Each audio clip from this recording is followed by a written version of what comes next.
For today's perspective, we're going to look at India as a political force in the world, how it operates in the midst of international crises with the conflicts in Ukraine and Gaza, where New Delhi has sway, how it chooses whether or whether not to engage in events, and how the world's most populous country interacts with the superpowers, particularly the US. My guest on today's perspective says they're close, but they are not allies. There are limits that simply cannot be crossed.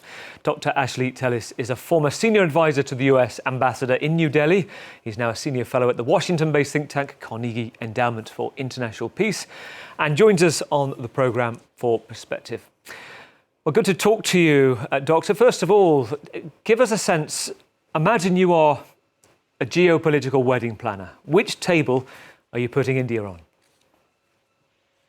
Well, India certainly wants to be at the high table, but I think it has to have many more achievements to its credit before it gets there.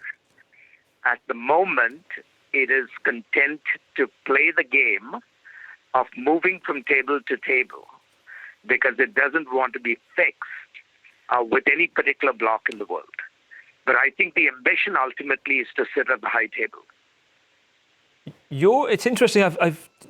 You've said some very interesting comments on the relationship, and you've had a particularly notable role yourself, because I think I'm right in saying 20 years ago you were pivotal in bringing about a key nuclear deal between India and the US. So I'd like you to try and define for me the US relationship right now, in the midst of conflicts in Gaza, Ukraine. Where do the two countries stand? So the U.S. relationship with India at the moment is in a very good place. And it is colored very much by the realities of U.S. competition with China. So even though the Indians have taken a position, for example, on Ukraine, that has not been entirely satisfactory to Washington, the Biden administration has chosen to overlook the inconveniences of the Indian position, because they see India as a very important partner in the longer-term challenge posed by China. And so at the moment, we have really made an effort to downplay the differences that may exist in the relationship. Tell us about the bridge that you say that can't be crossed operationally, militaristically. Well, the bridge that can't be crossed is that no matter how close India and the United States get, India does not see itself and will never see itself as essentially a full ally of the United States. In other words, India wants a relationship with the United States that's as close as possible. It wants a relationship that delivers American high technology and American benefits to India. But it wants a relationship also that entails minimal reciprocity on India's part.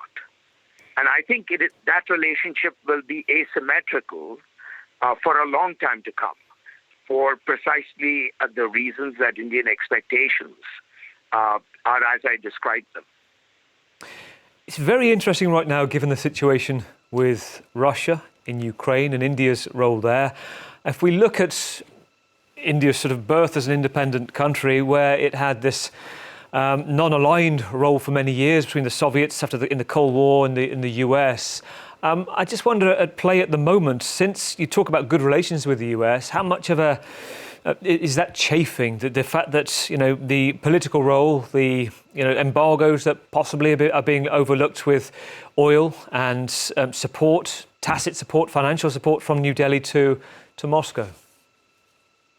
I think this is an issue that will become very serious in the in the months ahead, because the West is now really trying to redouble its efforts to push back on the Russian invasion.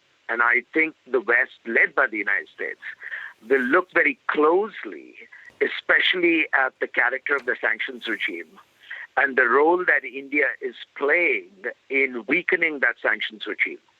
So the differences that exist between the two countries will certainly be challenges that both sides will have to manage. But as I said, thus far, the U.S. has given India a very big pass. Now, whether that pass will be sustainable, I think will be tested in the months ahead. Really good to talk to you, Dr. Tellis, Ashley Tellis, former senior advisor to the US ambassador in New Delhi and senior fellow at the Carnegie Endowment for International Peace.